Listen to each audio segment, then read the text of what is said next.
Hi everyone, thanks for joining us for this fabulous masterclass today. I'm so excited to be joined by Richard. Richard is one of our community members, but he's also an author and are you ready for this? Director of Pedagogy, Innovation and Staff Development and Head of Geography at Lancing College. Welcome, Richard. Thank you so much for joining us today. Thank you very much. And I was just saying, you're keeping me from my marking. I have a big pile of marking here, so this is a good thing because marking will just will stay there. Yeah. Oh wow. I don't know whether to sort of console you for all of that marking or not.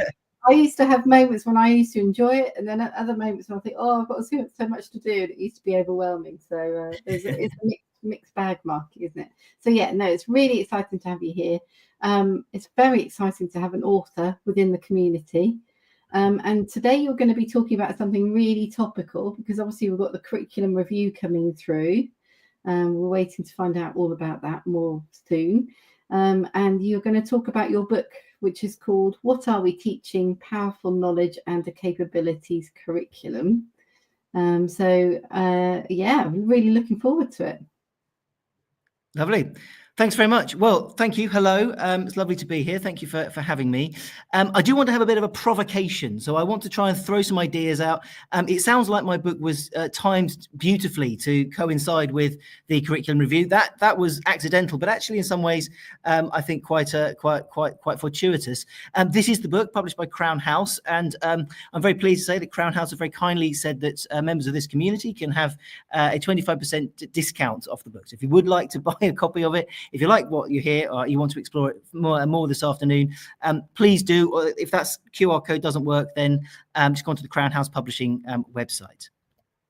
The other thing before I get going is this summer, if you are anywhere near the south of England and you want to come down for a nice day by the seaside, Lancing College, where I work, is hosting an education conference. I'm going to be talking a bit more about some of the things I'm going to talk about this afternoon, but we're also welcoming Eve Poole, Professor Barnaby Lennon, and Rose Luckin, and we're looking at powerful knowledge, which is something I'm going to talk about today, but also AI and the state of education. So how those three things work together, and there'll be lots of practical demonstrations of AI. So if you would like to come along, it'd be lovely to see you. lancingcollege.co.uk/education-conference, and all the information there about the tickets and signing up and things will be there. It's just summer, Tuesday the 10th of June, chosen because in lots of schools, it's exam season, so the stress on lessons is perhaps less. So that's what we're going to be looking at.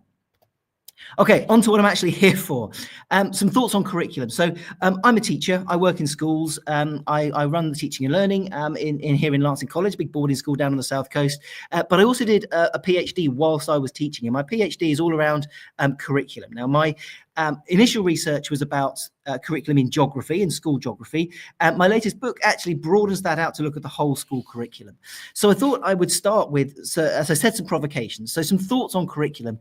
You may or may not agree with some of these things, but I often feel there's a lack of a coherent vision about why subjects are important, with an overvaluing of these generic competencies. And we all know about the traditional versus progressive views of curriculum. And I think it'd be interesting to see where those are going. Subjects, when we talk about them, seem to have this idea of teaching to the test, this over obsession with exam grades and league tables. Where are you? What is your percentage A star to C at A level? What is the percentage 7 to 9 at GCSE? And that seems to be what drives everything that we do. And the only alternative model we have is one where we say, well, okay, let's get rid of subjects and have some sort of progressive cross-curricular view of other things. And I want to try and suggest that maybe there is a third way on this. I also see, and this is where we do get slightly more controversial, considering we're leaders in education, I think sometimes a lack of teacher curricular autonomy. We have central control of curriculum. So exam boards, we know, come out with their own specs. There are endorsed textbooks. Obviously, the rise of Oak and the Oak Academy, there's often academy chains have central resources that they push out. And if you're a teacher in school, sometimes you don't have much control over what you teach because something's always determined by other people. In many schools, and it may well be the schools in your schools as well, there's a standardized lesson structure across the school. So not only can you not have teachers do not have autonomy over what they're teaching, but in many cases, how they're teaching either. They have every lesson has to start with this and then has a 10-minute section on this, a 10-minute section on that. And certainly some of the big chains I know have that structure. And I'm wondering whether that's de-skilling our teachers, but maybe that's a different point for a different time. Against all of this is our backdrop of decolonizing the curriculum, something very important in my subject in geography, but all the humanities and the literature subjects about whose knowledge are we actually teaching? Is it dead white men who went around the world and planted flags and decided to say the world as they saw it? Of course, AI, I've already mentioned that already, one of the big topics of our time. And as a geographer, the climate crisis, that's not going away. And in fact, we all need to be, I think, taking a lead on that in terms of educating our young people. So that was the backdrop really to some of the things I'm interested in as a teacher. I should say this book on the right-hand side there is not my book, but it is one that did certainly influence me. What Should Schools Teach? That's actually a book that you can download free if you just stick it into Google. It's UCL Press. It's a free book. Each subject is given a different chapter, and it talks there about this notion of some of the stuff I'm talking about today, really. Subjects, the pursuit of truth, and what we might talk about. Alex Standish is one of the authors there. He's a geographer, a former geography teacher, and I mentioned him a bit. He comes back a little bit later on.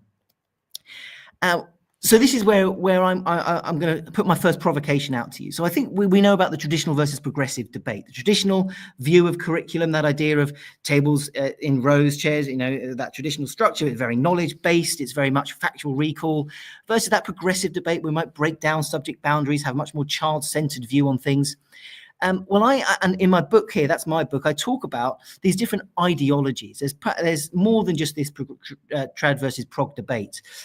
This isn't my work. This is the work of someone called Eleanor Rawling, and it's 25 years old, this research. But she identified a series of different ideologies that underpin what we're trying to do. And you can see the first three of them there, and I won't read through them all, but that idea of, I guess, utilitarian, it's about getting a job. So if you go down that route, what might your school curriculum look like if that's really what you're about? That idea of cultural restorationism, that idea of very much that's your kind of, I guess, traditional curriculum. There's also that liberal humanist rigor, big challenge, ideas, theories, intellectual challenge, passing on of heritage from one generation to the next. So I guess through each of those, if we were to plan lessons, if we were to plan a curriculum, it would look slightly different. There's another three. Progressive educational, there's our progressive, that child-centered. So using academic subjects as the medium for skills, attitudes and values and learning styles. But again, so subjects aren't important in this child-centered view. They're just a means to other things. So we might decide, for example, oracy suddenly becomes really important. And that would be that kind of progressive educational view of, well, everyone's got to suddenly do oracy now. The mere mention of oracy online has been, you can see everyone now saying, hire me in for £2,000. I'll come and tell your whole school how to develop oracy across the curriculum. And that's from that kind of that viewpoint, that ideological perspective. So my subject, you're not teaching geography anymore, you're using geography to teach oracy. And I would have an issue with that, perhaps. But if I'm teaching geography really well, of course I'm going to be developing oracy. So it's where these things fit in. Then you've got reconstructionist or radical. And in my subject, there's a lot of teachers who think that this is what they're doing in school geography. Education as an agent for changing society. Socially critical pedagogy. So they are the people. So in my subject, that's about climate change. It's about plastic in the oceans. It's about all the big issues that my subject will do. And I guess in other subjects, there would be that can also have a different spin and a different role. And then there's that kind of vocational or industrial trainer. And that comes back, I guess, to that kind of utilitarian view and job creation. So I talk about these in my book. It's a way of getting us going in terms of thinking about, are these different ideologies at loggerheads with each other? Can you and think about the way we market our schools as well? You've probably got a slogan underpinning your school, and I wonder, often those are quite child-centered, but I wondered if actually the experience of the children on the ground is a bit different. I mean, if we say, oh yes, we're all about nurturing and valuing the individual, and then they go into a lesson and it's all about actually you've got to learn this for an exam and extra sessions, I'm wondering if there's perhaps a disconnect there. I'm being deliberately provocative, by the way. So what do we end up with this battle of all these different things? Well, this book really, really inspired me. The corruption of the curriculum. It's quite out of date now, but in this book, and I don't necessarily agree with everything in this book, but it's a fascinating read. They argue, the writers, that the traditional subject areas have been hijacked to promote fashionable causes such as gender awareness, the environment, anti-racism, while teachers are expected to help achieve the government's social goals instead of imparting a body of academic knowledge to students. Frank Furedi, everyone with a fashionable cause wants a piece of the curriculum. And the way that they do this is they give some introductions to that, and then every chapter is about a different subject, and it looks at how some of these, what we might now call woke causes, have somehow corrupted what the school curriculum. And Alex Standish, who I mentioned earlier, he wrote the geography chapter and said instead of geography used to be about maps, that's his title of his chapter, now it's a vehicle for environmentalism, multiculturalism, and what we might call, I guess, the green left political agenda. And I guess that would fit into the radical ideology. The choice of poems for GCSE English, and again, I won't read that there, but the idea that you can read it yourself, that actually what literature you're choosing to expose the students to is less about some canon of knowledge that we should be passing on, but about socially relevant and contemporary issues with people like Carol Ann Duffy. So this book started me off and on my research journey. This 2008, this was published. And I guess from the back of this, we then went into that knowledge-led curriculum that we've had for the last decade or so. And I guess the interesting question is where we go from here and what might happen. So this is where I'm hoping someone might be willing to ask a question, a slight pause, because when I do this talk often in a room full of people, and I usually stop at this point and get people to reflect a little bit. So there's three questions there. I'm noticing I haven't actually talked yet about powerful knowledge, nor indeed capabilities. But I think just to get us going, to have a think about these different ideologies. What is your why? Is there one that resonates you with the way that you see your role as a leader? Does your own subject tend towards a particular tradition? And do you promote one through marketing slogans and that day-to-day experience of the pupils? So I don't know, maybe I'm happy. If someone wants to ask me a question or tell me I'm wrong or challenge me at this point, maybe we can do that. So, Richard, I think this is great. And it's really got me thinking of lots of different scenarios. And I suppose if I was in a school right now, I'd be thinking, well, what's right for me might be different to what's right to my staff, my pupils, my parents. And I suppose, if you were going to ask yourselves these questions as a leader in a school, what would you recommend is the best way to do that? Would you get everybody together? How would you do that? Absolutely. So that's what I've done before. So I've done some work with heads of department, actually, done it at a departmental level, and said, take something that you teach, what might a lesson look like through some of these different ideologies. So certainly something like the teaching of climate change for geography, actually a child-centered lesson on climate change might look very, very different to a radical lesson on climate change, which might look very different to a sort of utilitarian, which is more about the jobs that come off in the green economy, which might be very different to a sort of liberal humanist. And actually I've done this work with PGC students as well, something similar that I've written up and published as well in geography for my own subject. So I think taking that up a stage, I think one of the key interesting things is, if you're a leader, are you going to be promoting your own view on everything, or do you listen to what your teaching staff might think about, or maybe even the students and other stakeholders? And I guess when you know what it is, making sure that there's some sort of coherence might be useful, or indeed actually saying, there are times when we're going to have this ideology, there's times when we might not. So if you're teaching something like climate change, maybe there's times where you might want to start teaching, actually, we're going to make sure they understand the science behind it, which I guess is more kind of liberal humanist. But then you might say, I actually really want them to be radical. I want them to think radically about this. So you can dip in. Once you're aware of them, I think you can dip in and dip out of them. And I guess the same would be true if you were in a school as a leader. I think that's fabulous. And it's such a fascinating concept. I've never really thought about having a look at our curriculum from that perspective, and also to gather everybody's ideas and suggestions, because the curriculum is for everyone, really. So it's really important to gather all of that information. It's great. Thank you so much. Right, I'll let you carry on. Sure. Okay. Well, I'm very happy to take any other questions at the end as we progress. So I've introduced some ideologies. I guess one of the interesting questions that we come into is, well, what does subject knowledge play? What role does subject knowledge play in all of this. Now, if you're a group of trainee teachers, I would pause at this point, and usually they are, when I'm in a room, they get their phones out and they take photos of this slide, because these are different types of knowledge that might exist in a classroom. A couple of great books on the right hand side there, by the way. Mary Myatt's book is a brilliant one, all about the curriculum. That's a very readable book. If you want something that I guess it's a bit more academic, then Ruth Ashby's book on the curriculum. Those are two really, really great texts. The blue writing there, these are the types of knowledge that children might engage with in the classroom. The procedural knowledge, the knowledge of a process, knowing how we do things, substantive knowledge, the knowledge claims of the world, and that disciplinary knowledge of how a discipline generates knowledge. I think we're very good at teaching substantive knowledge, that's stuff to learn. We're very good at teaching procedural knowledge, how to do things. I think we're less good at teaching students how the discipline works. What does it mean to think historically? What does it mean to think linguistically? What does it mean to think mathematically? We sort of do it as we teach, but I wonder if that maybe is something that's missing from all these debates. We're just so focused on teaching them the stuff they need to get through the exam that we miss out on actually how our discipline generates knowledge or meaning.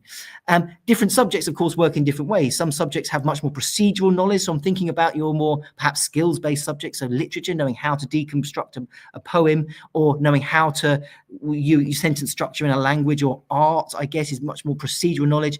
But other subjects have much more of that substantive knowledge. The job of a teacher is that recontextualization, selecting of what there is to bring into the school curriculum. What we end up with is that school subject knowledge. And that is the work of teachers. That is the professional work of teachers. That's literally what we're asking them to do every day. Although, of course, as we take autonomy away from them, that is often done for them, which is, I think, a real shame. Couple of things in the black at the bottom there. Of course, there's core knowledge, the most important things to know. That was a big phrase at the turn of the last government in terms of what's the core knowledge. Well, for science, that might be quite easy. Okay, it's this. For geography, certainly, but for other subjects, you think, well, actually, it's not really, we can't list facts. It's not quite like that. The subject doesn't really work. And of course, students have everyday knowledge. And there's this real push in lots of schools where it's, no, the teacher is the expert, they tell the students what they need to know. Well, actually, certainly for my subject, certainly for lots of subjects, actually saying, well, what do you think? What is your experience of the world that you then build on can be quite important. Of course, we've got to remember that our students come into the world with knowledge, or what they think is knowledge. But a report from Ofcom identified that the top 3 sources of news for young people were Instagram, TikTok, and YouTube. So let's not forget that's where our students are going. And of course, have they done that this year? I think AI, ChatGPT, whatever they're using, is going to be coming in there too. Of course, this feeds into the whole Michael Gove, slight misquote, but that idea, we've had enough of experts. The idea that the students can find the truth on social media. Eli Parrish's work is brilliant. This book is hauntingly scary, but also really interesting, arguing that actually we all live within an online filter bubble. So the more you click on something, the more the algorithm in the computer knows that that's what you like, and the more of that they will offer to you. Works for us, but it also works for our students. So if you've got a young student who, I'll pick an innocuous example from my subject, thinks the Earth is flat, or starts investigating flat Earth, the algorithm learns that they're a flat Earth, and they'll give you more, and they'll give you more, and they'll give you more. So and then they think that there's their feed. They think that that's normal. They think that everyone else is getting that feed. That's how what the internet's hiding from you. So I guess that's our role as teachers is to make sure that we're challenging students on this. And I think it was particularly bad I know we're a long way away from that COVID pandemic now, but when we were all at home, all working from home, and students weren't getting out and having their views challenged, I think it got really quite scary what some of the views that the children were coming back with. But let's not forget that it happens to our students and their parents, and perhaps some of our teachers. Maybe some of our younger teachers have grown up with this tech, and they're living in this filter bubble as well. So it's, and of course, lots of people take great pride, don't they, in blocking or muting any views on social media they don't like. Oh yeah, you're cancelled. Well, is that helpful in a democracy where we want to try and have lots of ideas? That's what's happening as well in terms of what's going on with our young people in schools. So we've got to think about, we've got what counts, I guess, as knowledge that are as verifiable knowledge that our students should be learning and engaging with. A bit of theory, just for a few moments. This is the work of Michael Young. He's identified 3 futures: Future 1, Future 2, and Future 3 curriculum. And rather than being in the future, these are actually stuff that's happening now. So a Future 1 focused curriculum is your knowledge focused curriculum. Core knowledge, the building blocks of subjects, never changing. The idea that every subject has a canon, and that is the what we've got to teach. And the role of a teacher is to pass it down from one generation to the next. Very much the traditional curriculum. But of course, there are problems with this. Whose knowledge? Is it white men, the winners? Does this establish and reinforce power relationships? What about colonial relationships? Where are our diverse voices? Is it just about facts? What about skills? What about values? So there's a problem with our future one view. But its opposite, and this is where we often jump to, is our future two. We get rid of knowledge. We say, look, knowledge is always positional, so let's get rid of it. Let's have a generic skills, a competencies-focused curriculum. Classrooms about skills, knowledge becomes a distraction. Subjects becomes the tool to achieve a greater goal. And teachers' role is to facilitate learning, build learning power. These are the phrases that were very much around about a decade ago. It's that work of Guy Claxton and others. Things like oracy, I would put firmly in future two. Media literacy, even things like critical thinking and reasoning done out of context is very much the future two. But what about subject knowledge, values and skills? Where do they fit in? These two books are really good. So Michael Young is the person who came up with knowledge and control. He identified this idea of a future one curriculum. And he calls it knowledge of the powerful. Future two curriculum. This is, I mean, you can see the Ian Gilbert book there. Why do I need a teacher when I've got Google? Really great book. I don't agree with what he argues, but another really, really good. If you want another text to really provoke your thinking, that's a great book. And I guess you could change the word Google to AI and create an even stronger argument for what he's arguing, which is we don't need subjects. Let's get rid of them. The real world doesn't have neat subjects. So let's just get rid of all subjects and let's have lessons around sort of project work and building things like oracy and everything else. Where does subject knowledge, values and skills fit in there? Well, there is a third way. And that's what this future three curriculum is all about. And this is where powerful knowledge comes in. So it's the work of Michael Young. He came up with it. He coined the phrase knowledge of the powerful. And he then changed that to powerful knowledge. So he argues this is what it is. It's specialized. It's knowledge. It's created over and argued over within academic disciplines. It's evidence-based. It's the best knowledge in that subject. But it's not a given. It can be replaced by better knowledge as that discipline rolls on. It's not everyday knowledge, but requires deep thought and sustained engagement. And he argues that the development of powerful disciplinary knowledge from a subject specialist teacher provides a rationale for a subject-based curriculum in schools. So this is what he says needs to be at the front. So in other words, if you're teaching history, you need to have a history teacher who knows about history, who understands how history works, not just teaches the children the facts and need to pass an exam, but actually teaches them how history actually works as a discipline. And through that, he would argue, all those other wonderful things that we want, like oracy, like critical thinking, are developed, but they're developed within the subjects and within the knowledge that actually occurs. So it's not just about learning for the sake of learning. It's about that idea of, well, sustained engagement with a subject. His book that he wrote with David Lambert, David Lambert supervised my research, Knowledge in the Future School. They argue this case really. It's a fantastic book if you want to really get into the nitty-gritty of a Future 3 curriculum. And they argue there's a social justice element to this. He says, look, we cannot fob children off if they come from perhaps it's very easy to say, well, look, these children from a lower income background, they've got perhaps some social issues going on at home. No, let's give them a nice, comfy Future 2 style education. Let's make them nice, rounded people. They would argue that's not going to be good enough. They would argue that actually the only way to get into the high-paying professions, getting into the sort of jobs that are going to be able to really lift them and their families out of poverty, are the sorts of careers that need good, solid academic subjects, to get good, solid degrees. And they therefore we cannot fob them off with anything less than powerful disciplinary knowledge. Through which, of course, if we teach it really well, we then can develop all these other great values that we want to.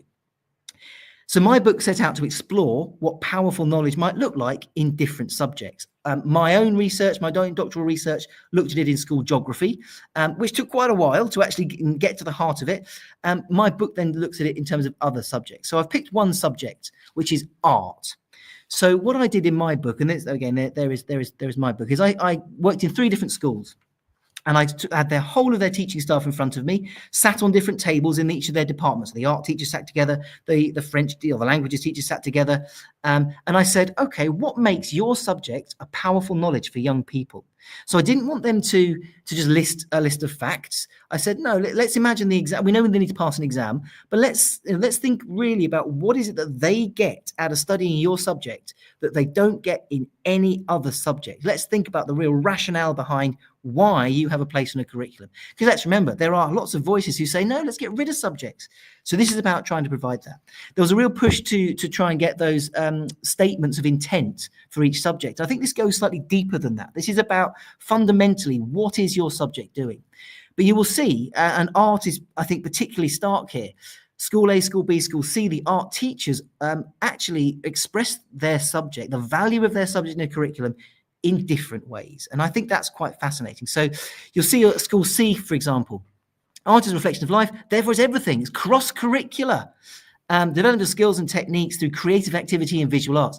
They've decided that, and if you link it right back to those ideologies, I would say that the teachers in School C very much see their subject in these cross-curricular, this child-centered sort of way. Whereas perhaps teachers in School A they've drilled down quite a lot in that second part there, formal elements of art such as line, color, form, texture.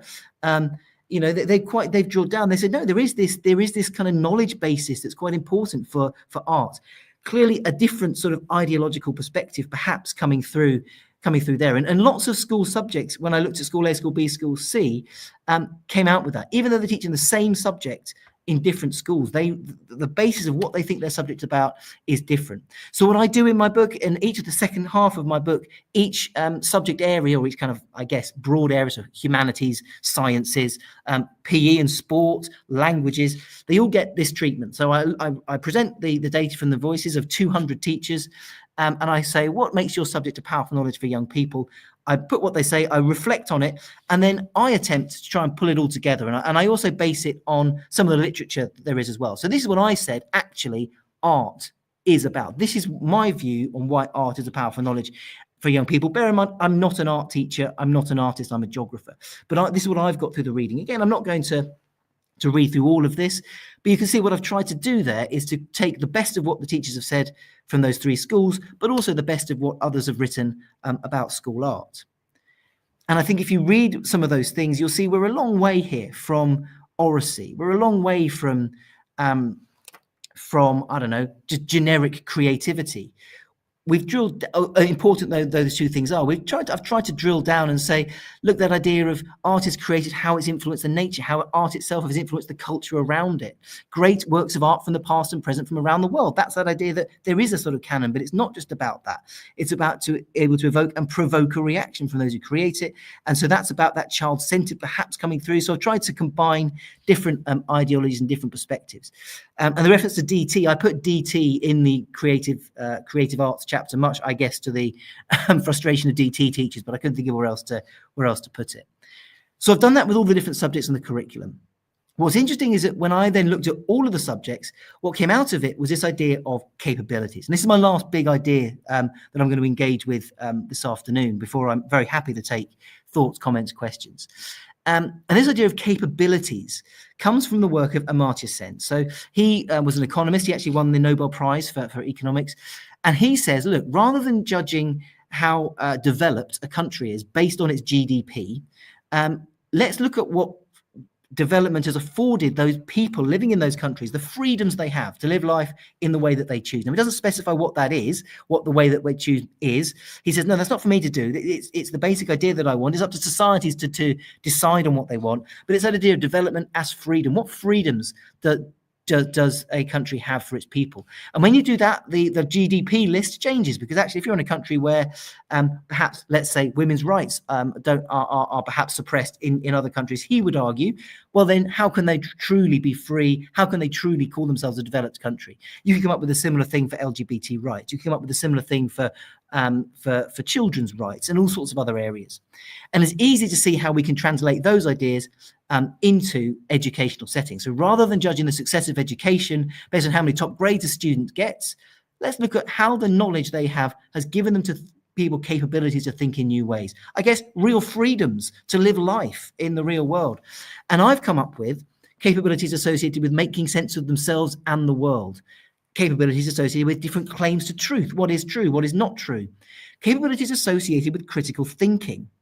Capabilities associated with choices about how to live and associated with agency. So these have all derived from the various statements of powerful knowledge that teachers came up with. And the key thing here for me is that these aren't just vacuous key skills to be taught out of context. These have come from the subject. So something like critical thinking. I know lots and lots of schools have a whole topic on critical thinking. Well, I would challenge that. And I would say, can we really teach critical thinking outside of some sort of knowledge framework? You know, critical thinking, the way that an artist, let's go back to art, thinks critically about a painting is very, very different to the way that a historian would think critically about a source, which is very, very different to the way that a sports scientist would think critically about some element of gameplay or some element of a skill, which is again very different to the scientist would think. So this idea of trying to do all these different things cross-curricular, I think is perhaps I would challenge on that. Capabilities associated with different all these different claims to truth. So that's about, well, whose knowledge is this? Is this some dead white man, or actually is this not that there's an issue with that, but knowing who it is and where it's come from and the context in which that claim to truth was made is quite important for students to engage with. Clearly, different subjects will have different elements of this. These, by the way, these have come from my book, and they're all up. All of this is up for grabs. All of this is up for debate. And there may well be others on here. There may well be others that are not on here. Some might choose to put, actually, some might say oracy is so important, it needs to be on this list deriving from the subjects rather than something that comes in across. And I guess my one of the problems I have is when we have this idea of whole school developing of oracy or whole school developing of critical thinking. Actually, there's some subjects that do, let's take oracy. Some subjects will do that brilliantly already. I'm thinking languages, I'm thinking the debates subjects like humanities, literature. Do we really want our maths teachers developing oracy? I mean, they can, sure, but if we look at our curriculum as a whole, surely there's some subjects where there's already lots of that happening, and maybe let's just not, maybe other subjects are doing some of these other ones. So that's just, again, another provocation, another challenge to think a little bit about what that might look like and what that might mean. By the way, as well, I have no problems. This is often a question I get about cross-curricular teaching. I think it has a place. One of the interesting things about cross-curricular teaching is people always say, well, look, let's do a week on, I don't know, chocolate and break everything down. And that's fine for a one-off thing, because what you end up doing is actually strengthening the subject boundaries. So the geography of chocolate is very different to the history of chocolate, very different to the science of chocolate, very different to, and actually you end up showing what the subjects actually are able to offer these different truths. So I don't have an issue with breaking down of subject boundaries. In fact, there's an example in my book where I talk about children visiting a lake and how actually, well, if you take children to a lake, they could do all sorts of things. They could paint the lake. They could test the pH of a lake. They could ask people around the lake why they're there. All of those are equally and very valid things to do. But of course, I guess the question would be, what are you trying to do? What are we teaching? And I guess that's where I would leave things. So that I'm going to leave it there. I know it's about half an hour, but I'm very keen. I've deliberately left a bit of time at the end if anyone does have any questions. If you do want to buy my book, I can give 25% off. There we go, very kindly from Crown House Publishers. They've agreed to do that. I'm very happy to be told I'm wrong. I have had teachers tell me I'm wrong, and I'm very happy to say why I don't think I am. But equally, great, sure, tell me I'm wrong. Tell me where I've been deliberately provocative because I'm after a reaction. If you do buy my book and you do read it and you want to engage, please get in touch with me. I'm on social media, I'm on LinkedIn mainly, or even through our community here. I'm sure there's ways of reaching me through this, and I'm very happy to engage. But do also stick a review on Amazon if you're able to do that. I'm going to pause there and stop sharing. I hope this is going to work. Super. Thank you so much. Can you hear me okay? I can hear you. Yes, I can. Yeah. That was really thought-provoking. Honestly, my head is like, I'm sort of buzzing with like questions and things to think about. And we've had a really good question come in from James. And he says, what would you like to see from the curriculum review? Well, that is a good question. That is a great question. So I would like to see, I think I would like to see, so for me, it's actually not so much about the curriculum. I think I like the subject. Obviously, I like the subjects. That doesn't mean that all the subjects we've currently got are fixed. They can merge, they can alter. I want to see geography stay. Geography not be combined with humanities. So first of all, I'd resist any kind of temptation to dumb that down at all. I think the main thing I'd like to see is changing in assessment, because I think if we start with a different question, which is, let's say we buy into this idea that subjects are somehow important, and they're important not just for passing an exam, but they're important for giving students real freedoms to live in the world in a certain way. So my subject, geography, which I didn't deliberately do on there, but it's about students making sense of themselves and the world around them, and being able to this deep descriptive world knowledge, this idea of processes shaping the landscape and the people, and futures, where the only real subject that looks, I guess, sustainability comes in there to the future. If we start with that and go, that's what's important, then you can ask another question, which is, well, okay, what makes a young person good at that subject? And how do we know? Then build your assessment. And actually, you then find that actually sitting in a room in the hot summer for at the age of 16 for an hour and a half and writing questions I've never seen might not actually be the best way. So for my subject, actually, let's get them out doing field work. Let's find another way of let's get them out doing field work, and let's find a way of assessing that. Let's talk to them. Let's talk to the children. During the pandemic, it was really interesting when we had the teacher assessed grades, and actually it was really difficult because I had A-level students who if I sat them in a room and asked them about geography, were brilliant and they could tell me everything, but actually put the paper in front of them and they weren't. So I go, well, okay, what grade am I going to give you? And those are some of the real challenges that we had, and it got me really thinking about. So I think we've got assessment perhaps wrong rather than so much the curriculum. But I'd like to see a less emphasis on learning facts for the sake of facts, and actually get children to that kind of really criticality of thinking, but identify what that is first. And that's the first role we've got to do. Really think why these subjects are important, and what makes a child good at that subject, and why it's important in a curriculum, and then build it from there. So that's what I'd like to see. I love that. And actually, I agree with you. I would answer almost identically, and I would say, actually, it's all about bringing learning alive. So if there's a different way of teaching something other than sitting down and writing for hours on end, and children can explore it and be practical and actually experience the learning, then that's got to be a better way to teach, and much more fun for everybody. Absolutely. And actually, when you talk about it like that, people go, oh, that's progressive curriculum. And to a certain extent, I guess it is. But actually, what's interesting when you go full progressive is that the subjects go. We lose we throw the baby out with the bathwater. We go, oh, I don't like those exams. So we kind of say, well, let's get rid of the subjects then. Well, no, that's not quite what it is. Subjects have a value. And I think we've lost that. I think we've lost the innate value of why subjects are really important for a young person. And that's what my book tries to restore and tries to get back to. Oh, that's fabulous. Thank you so much. So we'll put the link to the book underneath the recording and underneath the show today, the masterclass today. So thank you so much if you joined us on demand, or if you joined us live. We hope you found the session really useful. Richard is a community member. I'm sure you wouldn't mind, Richard, if anybody has any questions, they can get in contact with you. Absolutely. Very much so. Thank you. And you can do that very easily by just clicking the little message icon at the top, and you can find Richard in the members group, and you can send Richard a direct message.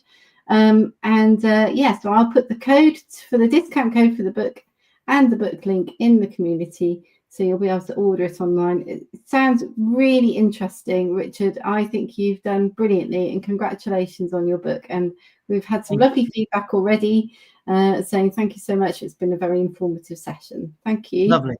Thanks very much. Thanks for joining us, everyone.